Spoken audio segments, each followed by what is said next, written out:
মুহূর্ত যে যাকে ভালোবাসে তার আলোচনা শুনতে সে খুবই আগ্রহী থাকে। ভালোবাসার প্রেমাস্পদের প্রশংসা নিজে করতে ভালোবাসে, শুনতে ভালোবাসে, ভালো লাগে। এটা জাগতিক সাধারণ প্রেম ভালোবাসার মধ্যেও এটা হয়। আর আমাদের নিজেদের সহায় সম্পদ সম্বল, জান মাল, পিতা মাতা, পরিবার, সংসার, দল মত, নেতা, সব কিছুর চাইতে নিজের প্রাণ জীবনের চাইতেও যাকে ভালোবাসি তার প্রশংসা, তার গুণকীর্তন, তাকে শুভেচ্ছা, তাকে অভিনন্দন, তাকে নিবেদন যে মাহফিলে হয়, সেই মাহফিলটাতে আসতে বসতে শুনতে আমাদের সবচাইতে বেশি আনন্দ হয়, ঠিক কিনা? আল্লাহর ইচ্ছায় প্রাকৃতিক একটা পরিস্থিতি বা পরিবেশের দুর্যোগ বলবো না, প্রাকৃতিক একটা বাস্তবতার কারণে মসজিদের ভিতরে খুব ঘন হয়ে কষ্ট করে গরমের মধ্যে আমরা বসেছি। রব্বুল আলামিন আমাদের নিয়ত, আমাদের প্রচেষ্টা, আমাদের অনুভূতি, আমাদের আবেগ, এইগুলো যদি সহি শুদ্ধ হয়ে থাকে, আল্লাহ আমাদেরকে জাযায়ে খায়র দান করুন। লম্বা সময় নিয়ে সবাইকে কষ্ট দেব না। নিচতলা পর্যন্ত অনেক মুহিব্বিন অপেক্ষা করছেন, মাদ্রাসার মাঠে উঠানে অনেকে অপেক্ষা করছেন। অল্প সময়ের মধ্যে আমরা এই মাহফিল শেষ করার চেষ্টা করব। আমি অত্যন্ত কৃতার্থ এবং প্রীত আপনাদের অকৃত্রিম মহব্বত এবং ভালোবাসা দেখে পেয়ে। এত ভালোবাসা পেলে মাঝে মাঝে একটু ভয় লাগে, মনে হয় আল্লাহর ইচ্ছায় যতটুকু যে কাজই করতে পারছি, দুনিয়াতেই যদি মানুষ এত বেশি ভালোবাসে, এত বেশি প্রশংসা করে, এত বেশি শুভেচ্ছা, এত বেশি স্বীকৃতি, পুরস্কার, তাহলে আল্লাহর কাছে পুরস্কার পরে কম পাবো কি না, এরকম একটু টেনশন আসে।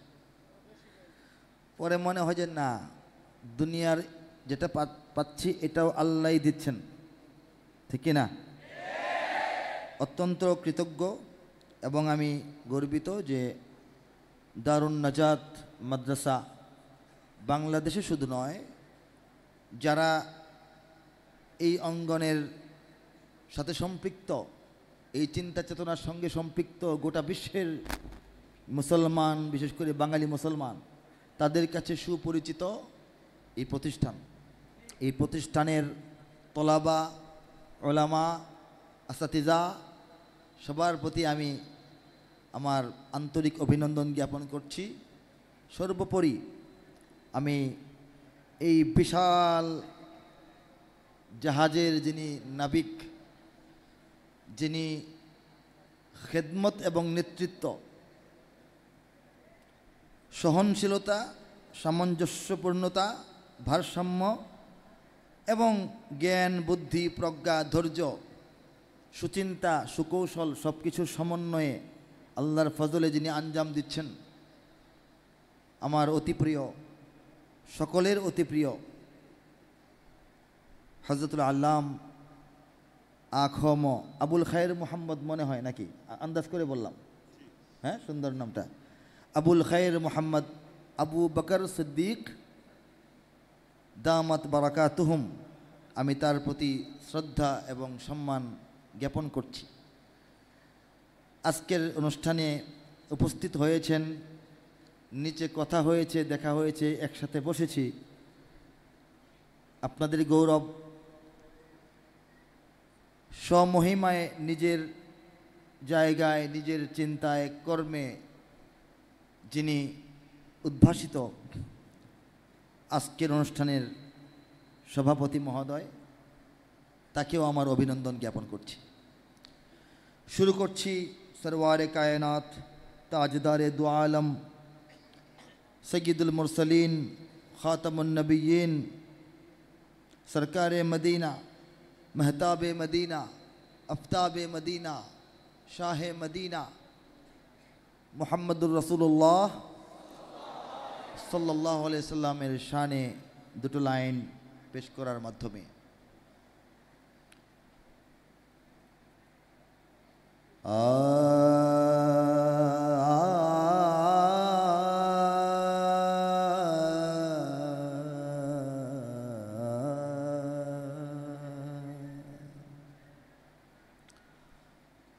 बलगल उला बिकमालिही कशफत दुजा बिजमालिही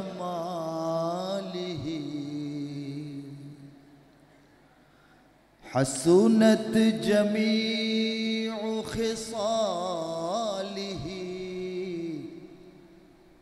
सल्लु अलैहि व आलिहि सल्लु अलैहि व आलिहि মুখস্থ আছে না?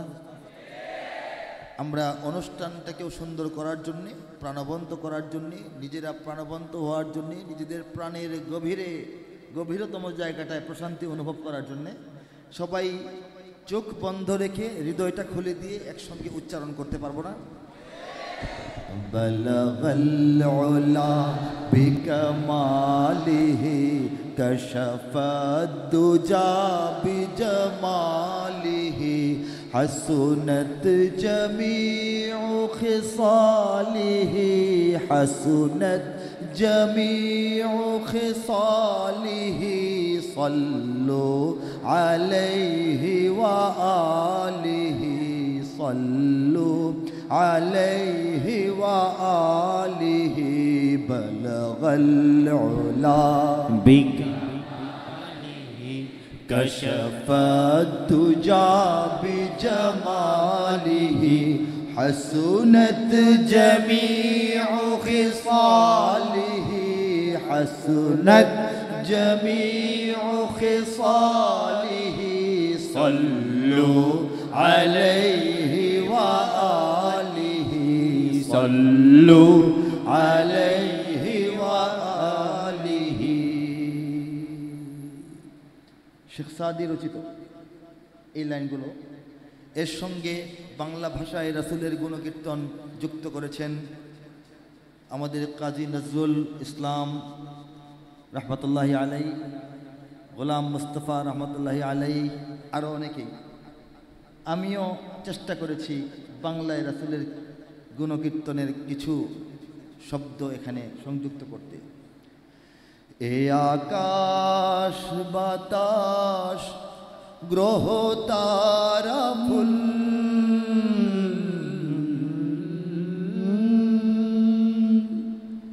এ গোলাপ জবা চমেলি বকুল এ আকাশ বাতাস গ্রহ তারা ফুল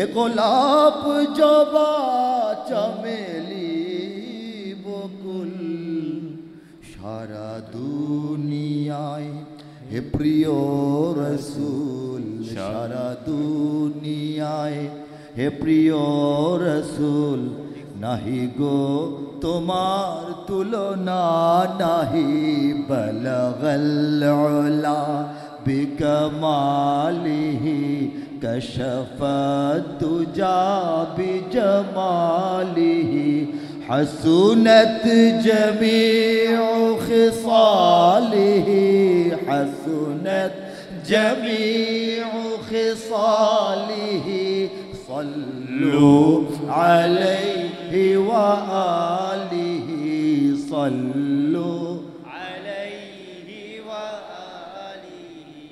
যত গান আছে এই জীবনে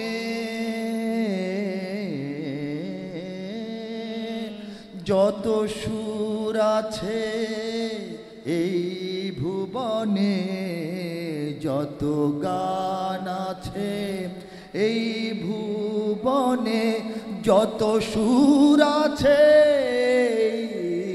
জীবনে সবই হে প্রিয় তোমারি শনে, সবই হে প্রিয় তোমারি শনে, মোরা তোমারি গুণগান গাহি বলগল উলা বিকমালিহি কশফত তুজা বিজমালিহি حسنت جميع خصاله حسنت جميع خصاله صلوا عليه آله صلوا عليه وآله ভ্রান্তিতে ভরা এই জগতে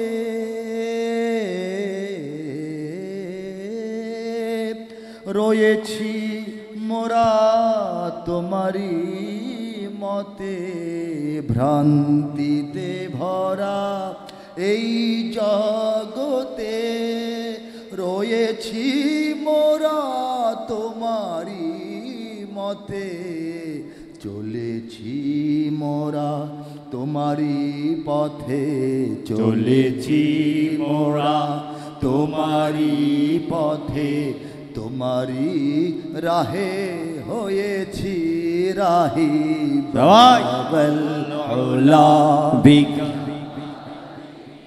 কশফত তুজা حسنت جميع خصاله صلوا عليه وآله صلوا عليه وآله بلغ العلا بكماله كشف الدجى بجماله حسنت جميع خصاله حسنت جميع خصاله حسنت جميع خصاله حسنت جميع خصاله حسنت جميع خصاله حسنت جميع خصاله حسنت جميع حسنت جميع حسنت جميع خصاله صلوا عليه وآله صلوا عليه وآله صلوا عليه وآله صلوا عليه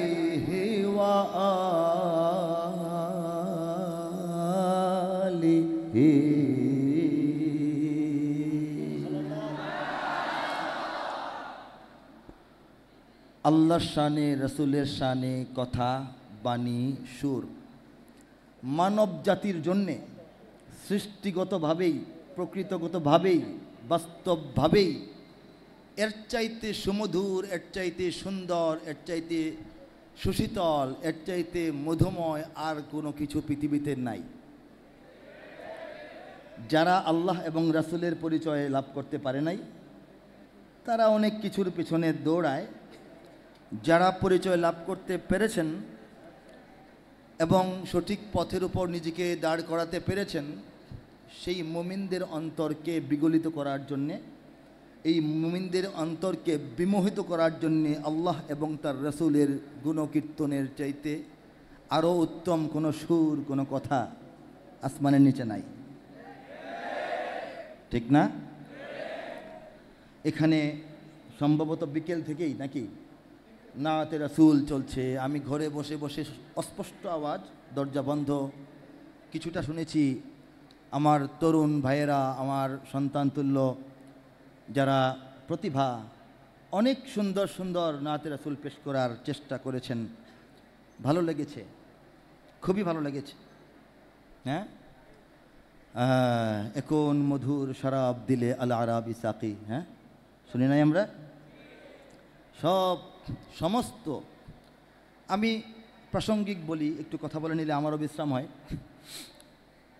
পৃথিবীতে গোটা দুনিয়ায় রাসূল সাল্লাল্লাহু আলাইহি ইসলামকে নিবেদন করার মতো যত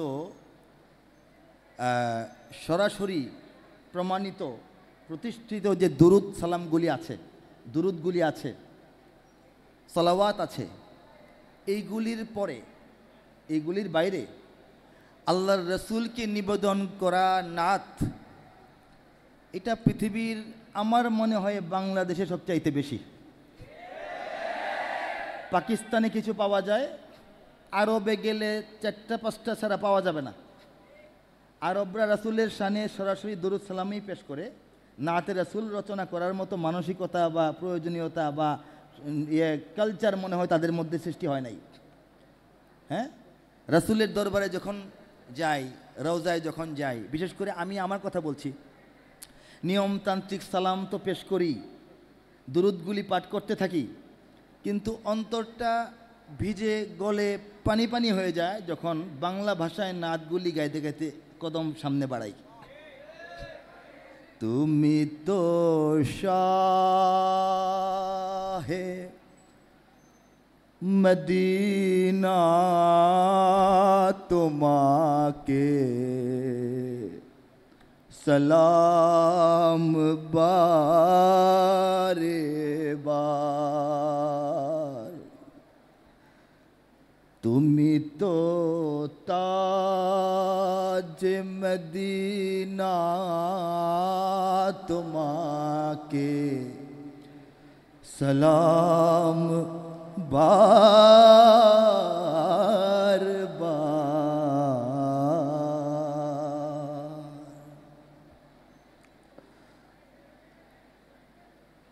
তুমি আধার রাতিতে চলেছ আপন জ্যোতিতে, তুমি আফতাবে মদিনা, তুমি মেহতাবে মদিনা, তোমাকে সালাম বারে বার। তুমি তো শাহে মদিনা, তোমাকে সালাম বারে বার। তুমি সৈয়দুল মুরসালিন, তুমি খাতামুন নবিয়্যিন, তুমি সরকারে মদিনা, তুমি সরতাজ মদিনা, তোমাকে সালাম বার বার। তুমি তো শাহে মদিনা, তোমাকে সালাম বার বার। রাসূলের রওজায় সালাম দিয়ে বের হয়ে যে চত্বরটা জান্নাতুল বাকি, তো ওদিকে যতটুকু দূরে গেলে বসতে অনুমতি দেয়, দাঁড়াইতে দেয় না, তো প্রহরীরা থাকে, যতদূর একটু দূরে গিয়ে বসা যায়, যেখানে বসা যায় সেখানে বসে আমি উমরা এবং হজের সময়, বিশেষ করে মাগরিব থেকে এশার সময়টা বাংলা ভাষায় নাতে রাসূল পেশ করতে থাকি। অনেক মানুষ জড়ো হয়ে বসে, ভারত পাকিস্তান বাংলাদেশের এত বসেই দিল জোড়ায় যায়।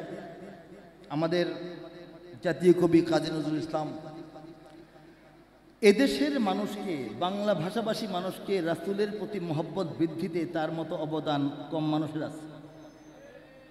তিনি চোখে আরব দেখেন নাই, মক্কা মদিনা জিয়ারত করার তৌফিক তার হয় নাই, কিন্তু তার গজলগুলি শুনলে মনে হয় আমরা গজলের মধ্যেই মক্কা মদিনা দেখতে পাচ্ছি। আমি প্রথম যখন আল্লাহ পাক হজের জন্য সুযোগ দেন, তখন কাজী নজরুলের সওয়াব তাকে পৌঁছানোর উদ্দেশ্যে আমি আলাদাভাবে ওমরাহ পালন করেছি ব্যক্তিটার জন্য। তো এই যে চর্চা বাংলাদেশে মানুষের যে হৃদয়ে গলে যায়, চোখ থেকে পানি ঝরে নাতে রাসূল, এই অনুভূতিটা সবাই আবার বোঝে না। যাই হোক, আমি আরেকটা নাতে রাসূলে যাচ্ছি, সেটা আমার রচিত। আল্লাহ রাসূল সাল্লাল্লাহু আলাইহি সাল্লাম যদি এখন পর্যন্ত দুনিয়াতে অবস্থান করতেন, অথবা আমরা যদি সেই জমানার মানুষ হতাম, যে কোনো একটা যদি হতো, তাহলে আমাদের অনুভূতিটা কেমন হতো একটু ভাবলে আমাদের হৃদয়কে নাড়া দেয় না? রাসূলের জমানায় আমরা তখনকার মুসলমান হতে পেরেছিলাম, রাসূলের সঙ্গে দেখা হয়েছিল, অথবা রাসূল এই জমানায় আছেন অবস্থায় আমরা দুনিয়াতে আসি।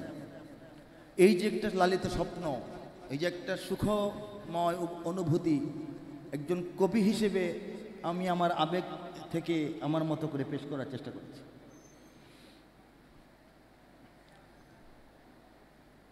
আল্লাহ,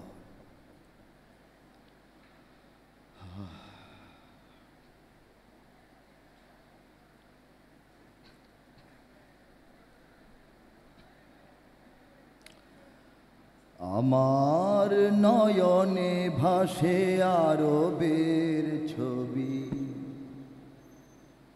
মক্কা মদিনাতে আছেন যেন নবী। আমার নয়নে ভাসে আরবের ছবি, মক্কা মদিনাতে আছেন যেন নবী। আমি যেন স্বপনে তাহার দেখা পাই, আমি যেন স্বপনে তাহার দেখা পাই। সাল্লাল্লাহু আলাইহি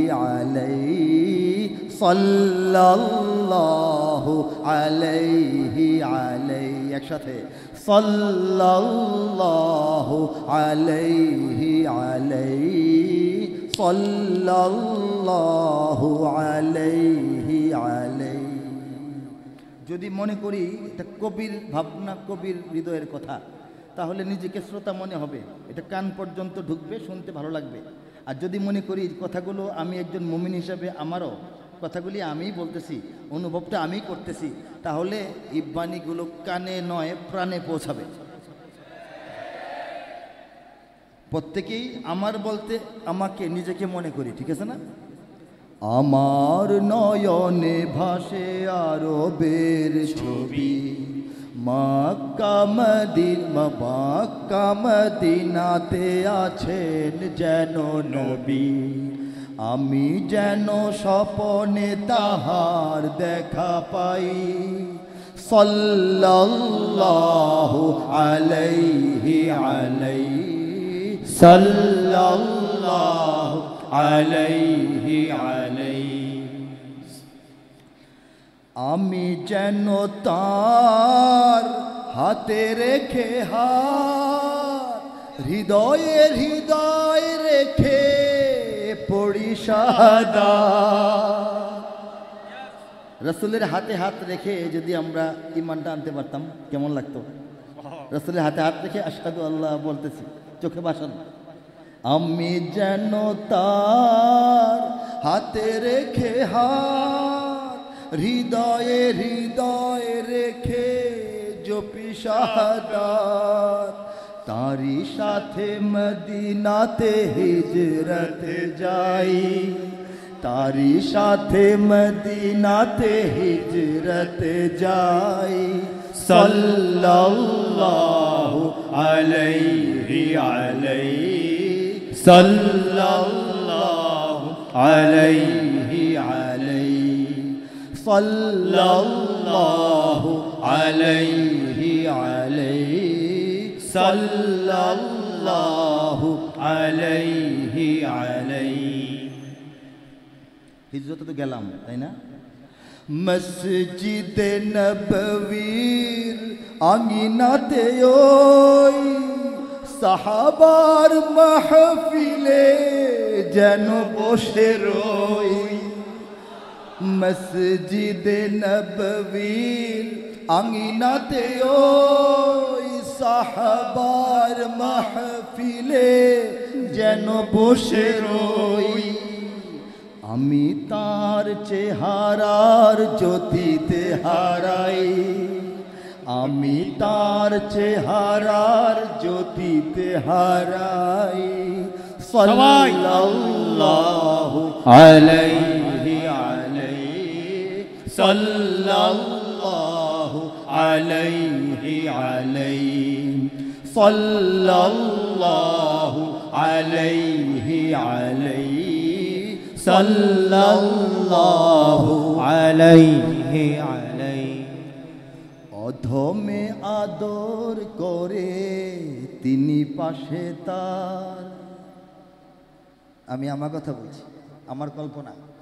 অধমে আদর করে তিনি পাশে তার, গড়ে দেন খেজুরের ছোট মেম্বার। অধমে আদর করে তিনি পাশে তার, গড়ে দেন খেজুরের ছোট মেম্বার।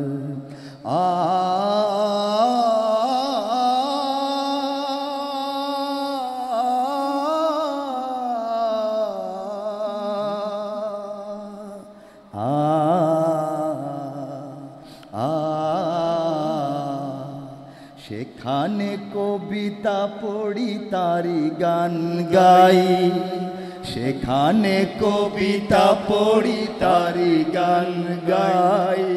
সাল্লাল্লাহু আলাইহি সাল্লাল্লাহু আলাইহি সাল্লাল্লাহু আলাইহি সাল্লাল্লাহু আলাইহি।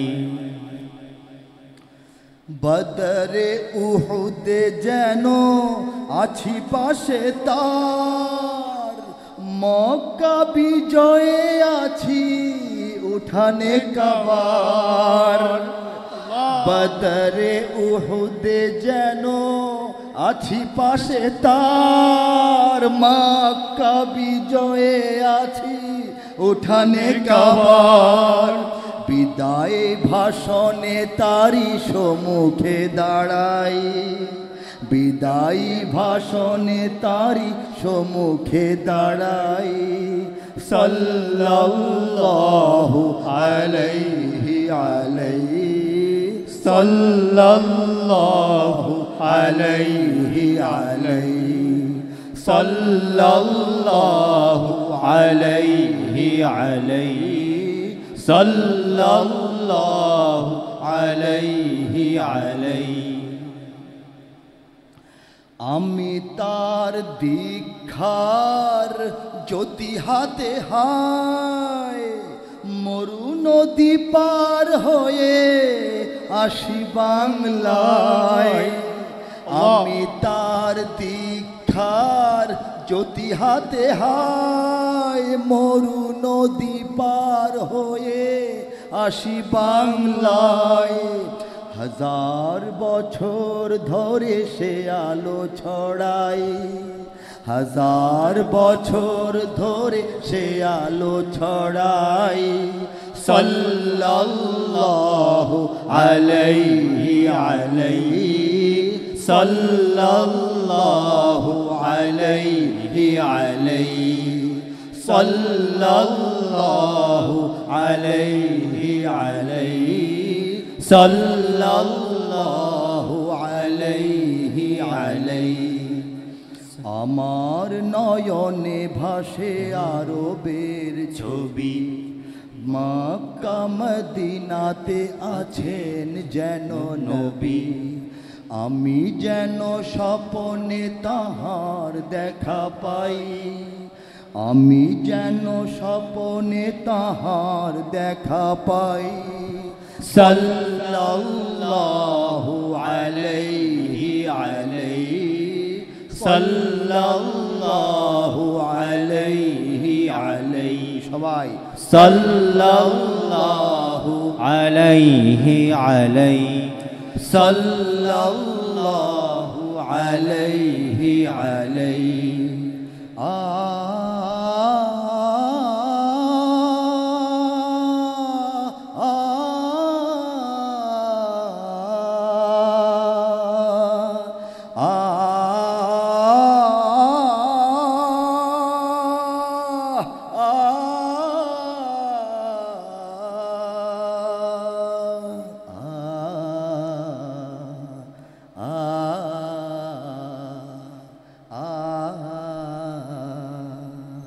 সাল্লাল্লাহু আলাইহি ওয়াসাল্লাম। মাশাআল্লাহ, সাল্লাল্লাহু আলাইহি ওয়াসাল্লাম। রাসূলুল্লাহ সাল্লাল্লাহু আলাইহি ওয়াসাল্লাম তিনি দুনিয়াতে আসা কেন দরকার ছিল? আমাদের জান্নাতে যাওয়ার জন্য দরকার ছিল। বলেন সুবহানাল্লাহ। তা না হলে জান্নাতে যাওয়ার কোনো উপায়, কোনো অবলম্বন, কোনো পথ, কোনো প্রক্রিয়া, কোনো নির্দেশনা আমরা পেতাম না। জান্নাতে নেওয়ার জন্য দুনিয়াতে এসেছিলেন, তার কি দুনিয়াতে কোনো কাজ ছিল? গোটা দুনিয়াটাকে আমাদের জন্য শান্তির বানানো, আখিরাতটাকে আমাদের জন্য মুক্তির বানায় দেওয়া, এই দুইটা কাজ নিয়ে তিনি এসেছিলেন। বলেন সুবহানাল্লাহ। তার কাছে যখন ফেরেশতা আসতেন, ওয়াহি নাজিল হতো, ওলামা তোলাবা যারা জানেন যে রাসূলের অনেক শারীরিক কষ্ট হতো, শ্রম হতো ওহিটাকে গ্রহণ করা, বহন করা, ঘামতে থাকতেন, আছে হাদিসে আছে। এই কষ্ট করে ওহিটাকে বহন করা, যে ওহিটা পাহাড় বহন করতে সাহস করে নাই, যে কোরআন, সমুদ্র যে কোরআনকে বহন করতে, দায়িত্ব পালন করতে আল্লাহর কাছে সাহস করে নাই, দায়িত্ব নেয় নাই, সরে গেছে, পালিয়ে গেছে, ব্যর্থতা তাদের প্রকাশ করেছে। সেই কোরআনটা আল্লাহ রাসূলের উপর নাজিল হতো, তিনি কষ্ট পেতেন, খুব শ্রম হতো, কিন্তু আনন্দ পেতেন। ওয়াদ-দুহা ওয়াল-লাইলি ইযা সাজা মা ওয়াদ্দা'আকা রাব্বুকা ওয়া মা ক্বালা ওয়ালাল আখিরাতু খায়রুল লাকা মিনাল উলা নাজিল হলো।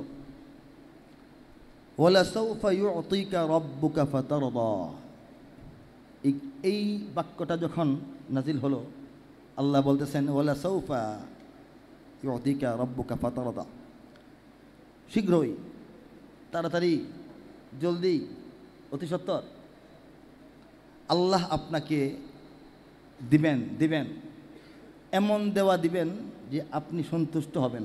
বলেন সুবহানাল্লাহ। আপনাকে দেওয়া হবে, এমনভাবে আল্লাহর তরফ থেকে দেওয়া হবে যে আপনি সন্তুষ্ট হবেন। এইটুকু নাজিল হওয়ার পর এই নাজিলের অবস্থা, পরিবেশ, কষ্ট, ধৈর্য, অপেক্ষা, মনোযোগের মধ্যেই নবী সাল্লাল্লাহু আলাইহি সাল্লাম ভাই জিবরাইল আলাইহিস সালামকে থামাইলেন, একটু আমার কথা, সূরার বাকি অংশটার আগে মাঝখানে থামাইলেন। আল্লাহ যে বললেন আমাকে এতই দিবেন যে আমি খুশি হবই, সন্তুষ্ট করে দিবেন, আমি তো আমার সমস্ত উম্মতের জাহান্নাম থেকে মুক্তি নিশ্চিত হয়ে জান্নাতে প্রবেশের আগ পর্যন্ত সন্তুষ্ট হব না। কথাটা বুঝতে পারছি? আমরা বলি না যে দাঁড়ান একটু আপনার এই কথার মধ্যে কথা বলি, পরে ভুলে যাব, বলি না? ব্যাপারটা এমন। এত গুরুত্ব নবীজি দিয়েছেন যে আল্লাহ যেহেতু বলতেছেন এই মুহূর্তে যে আমাকে দিয়া খুশি করবেন, আমি এখনই কথাটা বইলা ফেলাই যে কি পাইলে আমি খুশি হব। বলেন সুবহানাল্লাহ। এই কথাটা মাঝখানে বলে শর্ত আরোপ করে আল্লাহর কাছে এটার দরখাস্তটা পেশ করে তারপর বাকিটা হয়েছে। মুফাসসিরিনগণ এই ঘটনাকে উম্মতের জন্য রাসূলের চিন্তা, মোহাব্বত, দরদ এর প্রমাণ হিসেবে, উৎকৃষ্ট প্রমাণ হিসেবে বর্ণনা করেন। সেই নবীর আমরা উম্মত। সেই নবী সাল্লাল্লাহু আলাইহি সাল্লামের কারণে আমরা মুসলিম জাতি। অনেক নবীর অনেক মুজিজা আলাইহিস সালাতু ওয়াস সালাম। মৃত মানুষকে বললে যে আল্লাহর অনুমতিতে তুমি দাঁড়ায় যাও, জিন্দা হয়ে যাও, বিইজনিল্লাহ, আল্লাহর অনুমতিতে, আল্লাহর নির্দেশে, এই মেয়া তুমি কে, তুমি দাঁড়াও, এই কথা বললে, ঈসা আলাইহিস সালাম এই কথা বললে কবর থেকে লোক দাঁড়াইতো। সুবহানাল্লাহ বল দরকার না? হযরত দাউদ আলাইহিস সালাম এই লোহার মধ্যে ধরলে এটা লম্বা হয়ে গেছে, এটাকে উনি পেঁচায়া গিরা মারতে পারতেন। লোহা দিয়ে তিনি বুনন করে করে ঘড়ির চেন, যুদ্ধের পোশাকের নেটের মতো বানাইতে পারতেন। বলেন সুবহানাল্লাহ। দাউদ আলাইহিস সালাম যখন জাবুর তেলাওয়াত করতেন, সমুদ্রের সব মাছেরা সমুদ্রের পাড়ে আয়সা ভিড়ে যেত, তেলাওয়াত শুনতো। তরু লতা, আকাশ বাতাস, মেঘমালা তার সঙ্গে দুলতে থাকতো এবং জপতে থাকতো। মজেজা না? আমাদের নবী সাল্লাল্লাহু আলাইহি ওয়াসাল্লামের মজেজা তো অনেক, চার দ্বিখণ্ডিত করার কথা আমাদের প্রথম মনে পড়ে। কিন্তু এতটুকু যথেষ্ট যে আল্লাহর রসুল সাল্লাল্লাহু আলাইহি ওয়াসাল্লাম মাত্র 23 বছরের দাওয়াতি জীবন, 13 বছর ভয়ে ভয়ে, সংকটে, আতঙ্কে, গোপনে, 10 বছর প্রকাশ্যে, আসলে মদিনায় যাওয়ার পর আরামে। এই যে অবস্থার মধ্যে মাত্র 23 বছরের নবুয়তের যে প্রচার, এইটা এত বরকত হয়েছে যে পৃথিবীতে বর্তমানে 200 কোটি মুসলমান, আর বিগত 1500 বছরে আরও অনেক 100 কোটি মুসলমান দুনিয়া থেকে বিদায় নিয়ে গেছে, ঠিক কিনা বলেন? অথচ 950 বছর মেহনতের পরে 40 থেকে 80 জন মানুষ ইসলাম গ্রহণ করেছে হযরত নূহ আলাইহিস সালামের জমানায়। সমস্ত নবীদের জমানায় অল্প কয়েকটা মানুষ আজীবন দাওয়াত দিয়ে, অল্প কয়েকটা মানুষ। আমাদের নবী 23 বছর দাওয়াত দিয়ে দুনিয়াটা ভরা মুসলমান। বলেন সুবহানাল্লাহ। এটা মুজিজা না? আল্লাহর নবীর জন্য মুজিজা না? একটা অল্প সময়ের জীবনের মধ্যে এত লম্বা বরকত, এটা কি মুজিজা না? এটাই মুজিজা, এটাই বারাকাহ। বলেন সুবহানাল্লাহ। আমাদের নবী শ্রেষ্ঠ নবী, তাকে ওসিলা করে আল্লাহ পাক পূর্ববর্তী নবীদের যত কুরবানির আমল ছিল, কুরবানির পশুর গোশত কুরবানিকারীরা খাইতে পারতো না। আমাদের নবীজির সম্মানে এই উম্মতের জন্য কুরবানির গোশত আমরাই খাবো, এই ব্যবস্থা আল্লাহ পাক করে দিয়েছেন। পূর্ববর্তী নবীদের শরীয়তের যে ইবাদতগুলি ছিল, ইবাদতগুলির জন্য ইবাদতগাহ প্রয়োজন হইতো, ইবাদতগাহে ইবাদত করতে হইতো। আমাদের নবীর উম্মদের জন্য আল্লাহ পাক গোটা দুনিয়ার জমিনকে জায়নামাজ ঘোষণা করেছেন। অনেক বড় বড় সম্মান না আমাদের, সব আল্লাহ পাক রব্বুল আলামিন আমাদেরকে দান করেছেন। পূর্ববর্তী নবীদের শরীয়ত ছিল আমল নির্ভর, এই জন্য নবী নাই, শরীয়ত নাই। আস্তে আস্তে মানুষ ভুলে গেছে, আস্তে আস্তে দুনিয়া থেকে এটা হারায় গেছে। এটাকে ঠিক করার জন্য, ধরার জন্য, লোহা মেরে আবার দাঁড় করানোর জন্য আবার নবী পাঠাইতে হয়েছে। প্রত্যেকটা শরীয়ত এলোমেলো হয়ে গেছে, সঠিক এটার কি বলে প্যাটার্ন আর খুঁজে পাওয়া যাচ্ছে না। কিন্তু আমাদের নবীর পরে কিয়ামত পর্যন্ত আর নবী আসবেন না, অথচ তার উপরে আসার শরীয়ত বিকৃত অনেক জায়গায় হবে, কিন্তু দুনিয়া থেকে হারাবে না, সঠিক শরীয়ত থাকবেই কিয়ামত পর্যন্ত। পার্থক্য হলো আমাদের নবীর যে শরীয়ত সেটা হচ্ছে আমল নির্ভর না, এলেম নির্ভর। বলেন সুবহানাল্লাহ। এলেমের চর্চা, যেটা দারুন নাজাত মাদ্রাসা যেটার অংশীদার, এরকম পৃথিবীর অসংখ্য দিনী মাদারিস, এলমে দিনের চর্চা, এটাই আল্লাহ রসুলের দিনকে আর কোনো নবী না আসা সত্ত্বেও কিয়ামত পর্যন্ত বহাল তবিয়তে জিন্দা রাখবে। আসমানে যখন সূর্য ফকফক করে জ্বলতে থাকে তখন বাতি জ্বালানোর দরকার হয় না, দরকার সূর্যটা যখন অস্ত যায়, মাগরিবের পর থেকেই বাতির দরকার হয়। যেখানে যত বড় বাতি অত আলো, যত ঘন বাতি অত বেশি আলো, যত বেশি বাতি অত বেশি আলো। বাতি নাই তো আলো কম, একদম নাই তো অন্ধকার। আর পৃথিবীর সব বাতি মিলে সূর্যের সমান বাতি আলো তৈরি করতে পারে না। রাসূলুল্লাহ সাল্লাল্লাহু আলাইহি ওয়াসাল্লাম যখন পৃথিবীর নবুয়তের গগন উজ্জ্বল করে প্রজ্বলিত সূর্যের মতো ছিলেন, ততক্ষণ পর্যন্ত বিশ্ববাসীর আলোর অভাব ছিল না। রসুল যখন দুনিয়া থেকে তিরোহিত হলেন, দুনিয়া থেকে তিনি যখন সরে গেলেন, তখন সূর্যের বদলে বাতি জ্বালিয়ে আলো পাওয়া ছাড়া উপায় নাই। আর সেই বাতিগুলি হচ্ছেন ওলামায়ে কেরাম। যেখানে ঘন ঘন আলেম সেখানে অনেক বেশি সুন্দর আলোকিত, যেখানে অল্প আলেম সেখানে অল্প আলো, আলেম নাই আলো নাই। এলেম এবং আলেম, রাসূলের জমানায় এলেম এবং আলেমের অবস্থানটা, ব্যাপারটা একটু বলার চেষ্টা করলাম। এলেমটা কেন, আলেমগণ কেন? আমরা সেই এলেম চর্চা করে আলেম হওয়ার পথে আছি, ঠিক কিনা? রাসূলের দিনকে কিয়ামত পর্যন্ত জিন্দা রাখার জন্য, আল্লাহর রাসূলের দিনকে অবিকৃত অবস্থায় সুন্দরভাবে প্রতিষ্ঠিত এবং এটাকে বলা হয় নিরাপদ রাখার জন্য হচ্ছে ইলমে দ্বীনের চর্চা। বলি সুবহানাল্লাহ। আল্লাহর দিনকে যখন আমরা সুরক্ষিত রাখলাম, তখন সেই দিনের পতাকা তলে যারা আছেন মুসলিমিন মুমিনিন, তাদের চিন্তা চেতনা ঈমান আমলের মানগত উন্নয়নের জন্য আমরা যে কাজগুলি করি সেটা হচ্ছে তাজকিয়া, তালিম প্রথমটা, পরেরটা তাজকিয়া। তাজকিয়ার মধ্যে ওয়াজ, নসিহত, প্যান্ডেল, মহাসমাবেশ সব পড়ে। আর সেই দিনের বাইরে যারা এখনো আছে, দিন যাদের কাছে পৌঁছে নাই, সেই দিনের আওয়াজটা তাদের কাছে পৌঁছানোর জন্য যে কাজটা করি, এটার নাম হচ্ছে দাওয়াত এবং তাবলীগ। আর এই তিন প্রকারের কাজ কোনো সমাজে, কোনো রাষ্ট্রে, কোনো জনপদে, কোনো এরিয়াতে চলতে থাকলে মুসলমানরা স্বাভাবিক জীবনযাপন করতেছে, তালিম, তাজকিয়া, তাবলীগের কাজও চালাচ্ছে, বাধা নাই, সমস্যা নাই, চলবে। যখন বাধা, সমস্যা, প্রবলেম, তখন সবাই সবার কাজ একটু কমিয়ে এনে সবাই একটা অন্য কাজে একযোগে ঝাঁপিয়ে পড়বে। সেটার নাম হচ্ছে জিহাদ।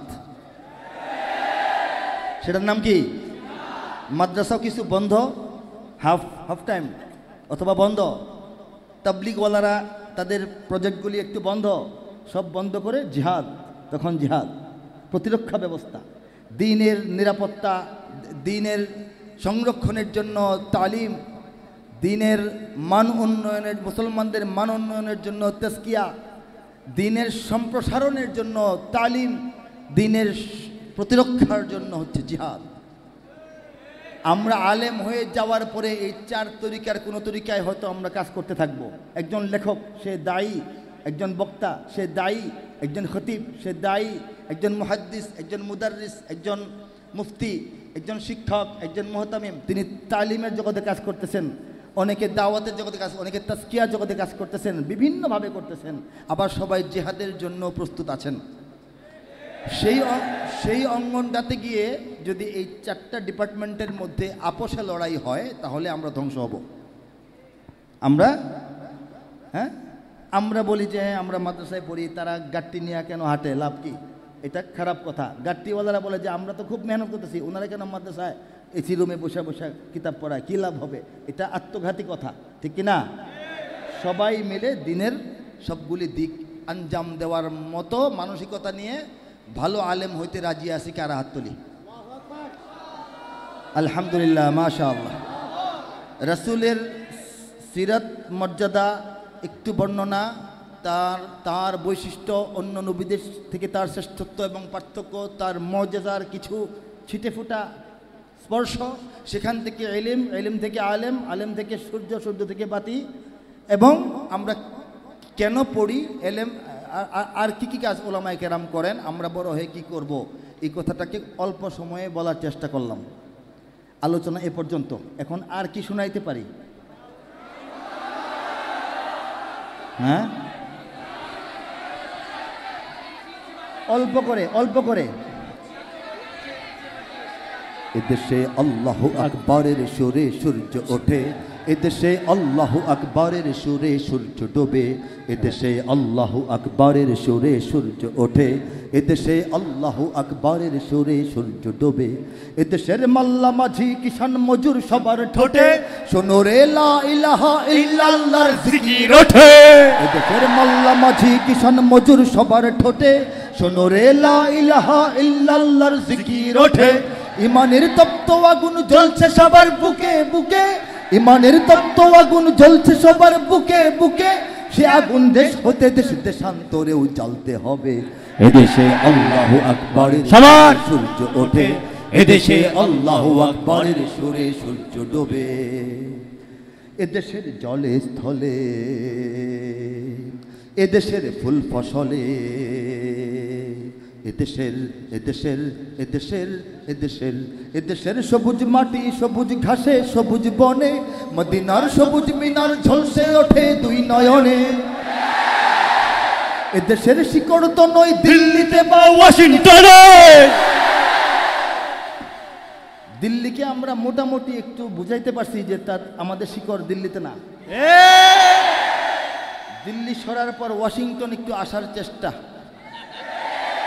তাকে বোঝানোর কাজটা আমাদের একটু বাকি, মেহনত বাকি আছে।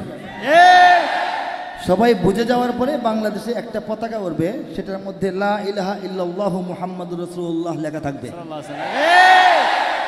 ইনশাআল্লাহ। ইনশাআল্লাহ।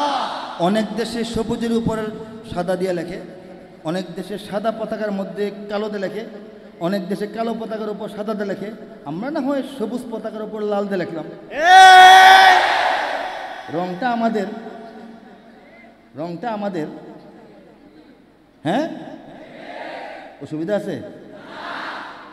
এদেশের শিকড় তো নয় দিল্লিতে বা ওয়াশিংটনে, এদেশের শিকড় জানি ছড়িয়ে আছে দূর আরবে। ঠিক কিনা? ইঞ্চি ইঞ্চি মাটি সোনার চাইতে খাঁটি, নগদ রক্ত দিয়ে কেনা। শত্রু বাহানাদার একটি কণাও তার কেড়ে নিতে কেউ পারবে না। রঙের তুলিতে আকাশ সবুজের ছায়া ঢাকা, সুজলা সুফলা পরিপাটি। লক্ষ শহীদ গাজী রেখেছে জীবন বাজি, করেছে স্বাধীন এই মাটি। বাংলাদেশ আমার, বাংলাদেশ তোমার, বাংলাদেশ সবার প্রাণ। ধন্য ধন্য আমি সবার চাইতে দামি বাংলা মাটির সন্তান।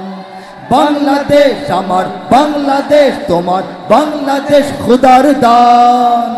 সোনার জন্মভূমি তোমার জন্যে আমি জীবন দিয়েছি কুরবান। ঠিক না? একটু একটু করে শোনাচ্ছি।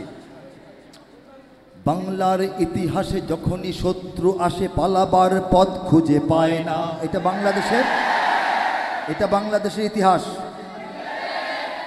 ঠিক না? এটা হচ্ছে বাংলাদেশের ইতিহাস। বাংলার ইতিহাসে যখনই শত্রু আছে পালাবার পথ খুঁজে পায় না। ইংরেজ বেনিয়ারা এখানে খেয়েছে, তারা পালিয়ে গিয়েছে পাক হয় না। বুঝে নিক আমেরিকা, বুঝে নিক ইন্ডিয়া, বুঝে নিক রাশিয়া ও চায়না। বুঝে নিক আমেরিকা, বুঝে নিক ইন্ডিয়া, বুঝে নিক রাশিয়া ও চায়না। মুমিনের এই মাটি, ইমানের এই ঘাটি কিছুতেই কেড়ে নেওয়া যায় না। মুমিনের এই মাটি, ইমানের এই ঘাটি কিছুতেই কেড়ে নেওয়া যায় না, যায় না। না না, মুমিনের এই মাটি, ইমানের এই ঘাটি কিছুতেই কেড়ে নেওয়া যায় না। সাহাবায়ে কেরামের আগমনে এই দেশ হাজারো বছর আগে ধন্য। ওলিদের মেহনতে গড়ে ওঠা এ জমিন কোটি কোটি মুমিনের জন্য, কোটি কোটি মুমিনের জন্য, কোটি কোটি মুমিনের জন্য। এ মাটির ভাজে ভাজে শহীদের খুন আছে, এ জমিন কখনো শুকায় না। এ মাটির ভাজে ভাজে শহীদের খুন আছে, এ জমিন কখনো শুকায় না, এ জমিন কখনো শুকায় না। মুমিনের এই মাটি, ইমানের এই ঘাটি কিছুতেই কেড়ে নেওয়া যায় না, যায় না। না না, মুমিনের এই মাটি, ইমানের এই ঘাটি কিছুতেই কেড়ে নেওয়া যায় না। এখানে শাহজালাল, এখানে বখতিয়ার, 17 ঘোর সওয়ার নিয়ে তোলে কালিমার পতাকা। এখানে শাহজালাল, শাহ মখদুম, খানজাহানের দুর্গ গড়ে রাখা, ওলিদের দুর্গ গড়ে রাখা, ওলিদের দুর্গ গড়ে রাখা। এখানে উচ্চশির শরীয়ত তিতুমির, মরে তবু মাথা তো ঝুঁকায় না। এখানে উচ্চশির শরীয়ত তিতুমির, মরে তবু মাথা তো ঝুঁকায় না, মরে তবু মাথা তো ঝুঁকায় না। মুমিনের এই মাটি ইমানের এই ঘাটি কিছুতেই কেড়ে নেওয়া যায় না। এখানে লক্ষ প্রাণ আকাশে দেয় আজান, জমিনে লোটায় কোটি কোটি শির। এখানে হাওয়ার আগে হাজারো কণ্ঠে জাগে দিকে দিকে নারায়ে তাকবীর, দিকে দিকে নারায়ে তাকবীর, দিকে দিকে নারায়ে তাকবীর। এখানে লক্ষ প্রাণ, লক্ষ লক্ষ মুয়াজ্জিন আকাশে দেয় আজান, জমিনে লোটায় কোটি কোটি মুমিনের শির। নামাজে লোটায় পড়ে সেজদায়। এই বাংলাদেশে, এই বাংলাদেশে, কোন বাংলাদেশে দেখাও, জমিনটা দেখাও। এখানে লক্ষ প্রাণ আকাশে দেয় আজান, জমিনে লোটায় কোটি কোটি শির। সুবহানাল্লাহ। এখানে হাওয়ার আগে, বাতাসের আগে, না একটা কথাটা বাতাসের আগে ছড়ায় গেছে। এখানে হাওয়ার আগে হাজারো কণ্ঠে জাগে, বাইতুল মুকাররমের সিঁড়ি থেকে আওয়াজটা উঠে সাথে সাথে বাংলাদেশের প্রত্যন্ত অঞ্চলে আনাচে কানাচে আল্লাহু আকবার ছড়ায় যায়। এখানে হাওয়ার আগে হাজারো কণ্ঠে জাগে দিকে দিকে নারায়ে তাকবীর। এখানে গ্রাম শহরে প্রস্তুত ঘরে ঘরে আল্লাহর সেনারা ঘুমায় না। এখানে গ্রাম শহরে প্রস্তুত ঘরে ঘরে আল্লাহর সেনারা ঘুমায় না, আল্লাহর সেনারা ঘুমায় না। মুমিনের এই মাটি ইমানের এই ঘাটি কিছুতেই কেড়ে নেওয়া যায় না। মুমিনের এই মাটি ইমানের এই ঘাটি কিছুতেই কেড়ে নেওয়া যায় না, যায় না, না না। মুমিনের এই মাটি ইমানের এই ঘাটি কিছুতেই কেড়ে নেওয়া যায় না। আমি শেষ করার ইচ্ছা করছি, 11টা বেজে গেছে।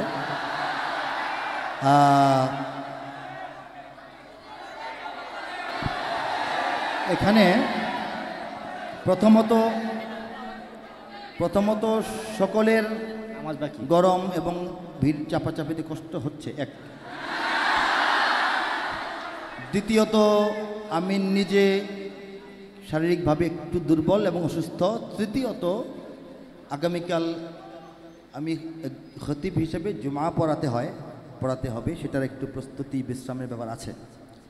আমি মুসলিম উম্মার, বিশ্ব মুসলিম উম্মার ঐক্যের জন্যে আরও 2 যুগ আগে থেকে কাজ শুরু করেছি। অনেক লম্বা সময় না, মুরব্বীদের দৃষ্টিতে কম, কিন্তু 2000-এর পর থেকে 24 পর্যন্ত 2 যুগ তো হয়েছে। এই 2 যুগ পৃথিবীর মুসলমানদের ঐক্যের আহ্বান আমি আমার ক্ষুদ্র পরিসর থেকে চেষ্টা করেছি। এই দুনিয়ার মুসলিম এক হও, এক হও দুনিয়ার মুসলিম গাওয়ার চেষ্টা করেছি। উত্তর হতে দক্ষিণ মেরু সীমান্ত খুলে দাও, সারা দুনিয়ার মুসলমানের বন্ধন ছিঁড়ে দাও।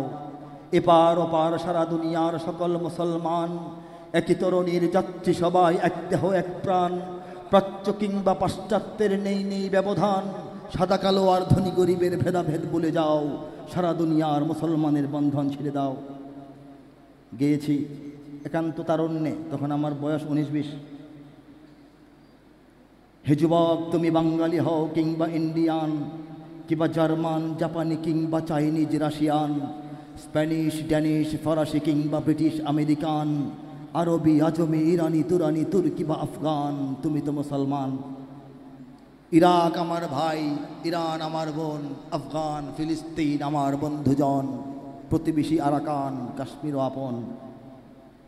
আজ সিরিয়া ইরাক কাপে থরথর জ্বলছে ফিলিস্তিন। 2003-এ 2-1 লেখা ঘটনাগুলি ঘটার আগে লেখা ঘটনা বড় আকারে ঘটতে শুরু করেছে, আর সংবাদ মাধ্যমে সবার কানে আসতে শুরু করেছে আরও পরে, যখন নাকি আমাদের এই সংবাদ মিডিয়ার আরও উন্নতি 2008-এর 10-এর 12-এর পর থেকে শুরু হয়েছে।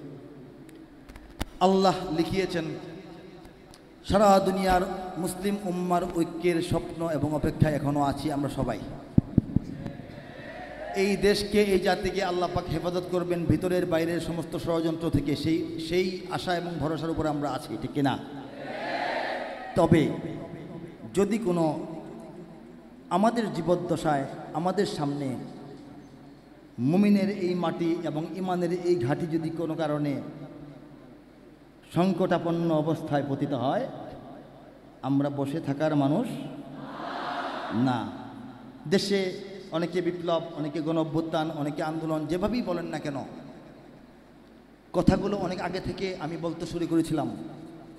টেকনাফ থেকে তেতুলিয়া জেগে ওঠো, লাঠি বাঁশ টেটা হাতে নিয়ে এসে ছুটে, রণহুঙ্কারে জাগাও বজ্র মুঠো, দেশটাকে দেখো বিদেশিরা নিল লুটে, বাঁচাও বাঁচাও আমার বাংলাদেশ, জাগো জাগো বাঁচাও বাংলাদেশ। মনে আছে না? 8-10 বছর আগের গান, এখন মিলে গেছে না? আমি উচ্চারণ করেছিলাম, বলতে চেষ্টা করেছিলাম, আর কিছু না, আর কিছু থাক না থাক, এদেশে ইসলাম থাকবেই। অনেক কিছু আছে নাই, ইসলাম তো আছে নাকি? ইসলাম তো আছে নাকি? আমি বলতে চেষ্টা করেছিলাম যে ইমানের সৈনিকেরা ভয় পেও না, রাত্রি আধার হচ্ছে বলে, যত রাত হোক না আধার আসবে সকাল সময় হলে। এ স্বাধীন জন্মভূমির রক্ষীরা সব প্রস্তুতি নাও, দিন বদলে এ লড়াই লড়তে হবে শক্তি সাহস বুদ্ধি বলে। শক্তি সাহস বুদ্ধি কৌশল বল একত্রিত হয়েছে বলে কিছুটা সফল আমরা হতে পেরেছি। আমি গাইতে চেষ্টা করেছিলাম,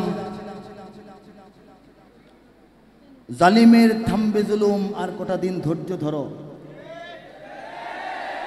ছোট হার নাও সয়ে আজ, সামনে বিজয় আসবে বড়, কতবার রাজপথে লাশ পড়বে, এবার লড়াই করো, এ সময় পাল্টে যাবে, উল্টো বাতাস বইবে ঝড়ো, শহীদের রক্তধারায় এদেশের পাড়ায় পাড়ায়, সময়ের এক ইশারায় লক্ষ আগুন উঠবে জ্বলে। ঘটনা ঘটছে পরে কবি লিখেছে না কবি লিখেছে পরে ঘটেছে? তোমরা শুনেছ? ঘটনা ঘটার পরে লিখেছিলাম, গেয়েছিলাম না আগে গাওয়া ছিল? কে লিখিয়েছেন, কে গাইয়েছেন? আলহামদুলিল্লাহ। 2010 কোনো যুদ্ধ নাই, কারণ নাই, পরিস্থিতি নাই, কিন্তু তখন আল্লাহ লেখাইছিলেন আবার যুদ্ধ হবে। যদি এই হয়, যদি সেই হয়, যদি সেই হয়, তাহলে এদেশে আবার যুদ্ধ হবে। 14 বছর চলছে এটা গাইতেছি। বাংলাদেশে যুদ্ধ হইতে পারে না, প্রয়োজন হতে পারে না। দেশ যতদিন থাকবে ততদিন দেশকে স্বাধীন রাখা প্রয়োজন হবে না? স্বাধীন রাখা যতদিন প্রয়োজন হবে ততদিন পরাধীনতার কোনো শিকলে আবদ্ধ হওয়ার পরিবেশ হইলে যুদ্ধ করতে হবে না?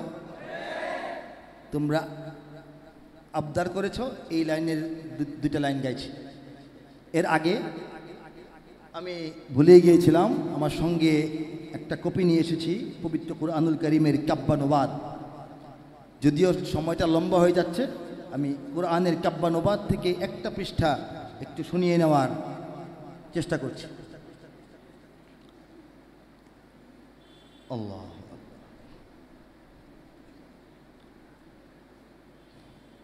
আউযু বিল্লাহি মিনাশ শাইতানির রাজীম, বিসমিল্লাহির রহমানির রহিম। বিতাড়িত শয়তান থেকে চাই আল্লাহর আশ্রয়, বিতাড়িত শয়তান থেকে চাই আল্লাহর আশ্রয়, আল্লাহর নামে যিনি দয়াবান পরম করুণাময়।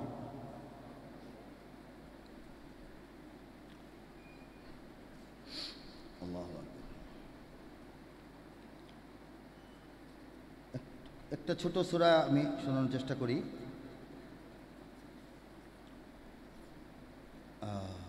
একটু সময় নিচ্ছি একটা। আচ্ছা,